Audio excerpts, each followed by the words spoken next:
புள்ளின் வாய் கீண்டானை பொல்லா அரகனை புள்ளின் வாய் கீண்டானை பொல்லா அரகனை கிள்ளிக் களைந்தானை கீர்த்திமை பாடி போய் கிள்ளிக் களைந்தானை கீர்த்திமை பாடி போய் பிள்ளைகள் எல்லாரும் பாவாய் களம் பூக்கார் பிள்ளைகள் எல்லாரும் பாவாய் களம் பூக்கார் வெள்ளி எழுந்து வியாழம் உறங்கேற்று வெள்ளி எழுந்து வியாழம்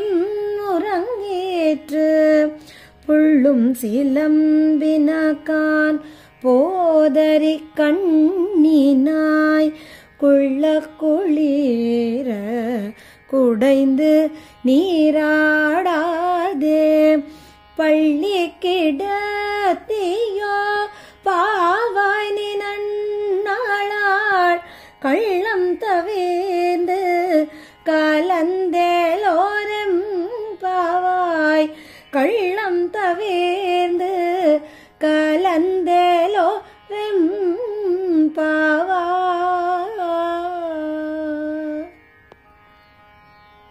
இன்று உறங்கிக் கொண்டிருக்கும் மற்றொரு தோழியை ஆண்டாள் எப்படியெல்லாம் எழுப்புகிறாள் என்று பார்க்கலாம். புள்ளின் வாய் கீண்டானை பொல்லா வரக்கனை கிள்ளிக் களைந்தன கீர்த்திமை பாடிப்போய் பிள்ளைகள் எல்லாரும் பாவை களம்புக்கார்.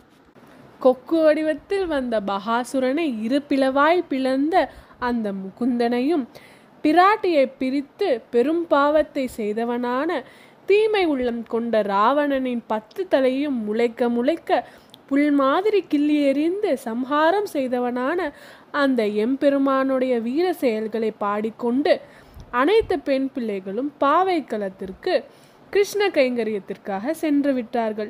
நாமும் சென்று அந்த ஜெகத் ரக்ஷகனை பாடலாம் வா.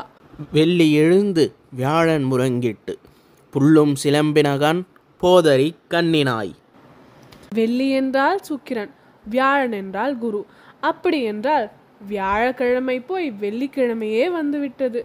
பறவைகளும் தங்களின் இரையை தேடி கூவி சென்று விட்டார்கள். அது கூட தெரியாமல் உறங்கிக் கொண்டிருக்கிறாயே, பூவையும் மானையும் போன்ற கண்ணழகை உடையவளே, எழுந்திருவா. குள்ள குளிர குடைந்து நீராடாதே பள்ளி கிடத்தியோ பாவாய் நீ நன்னானாள் கள்ளம் தவித்து கலந்தேலோர் எம்பாவாய். கிருஷ்ணனை தனியாக இருந்து கனவு கண்டதெல்லாம் போரும். நீராடுவதில் காக்கா குளியல் என்று ஒன்று உள்ளது. அப்படியெல்லாம் நீராடாமல் இந்த நன்னாளில் குளிர்ச்சியாக இருக்கும் நீரில் நன்கு நீராடிவிட்டு வா. நாம் அனைவரும் சேர்ந்து அந்த வாசுதேவ கிருஷ்ணனை பாடலாம் என்று கூறி இந்த பாசுரம் முடிவடைகிறது. ஆண்டாள் திருவடிகளே சரணம்.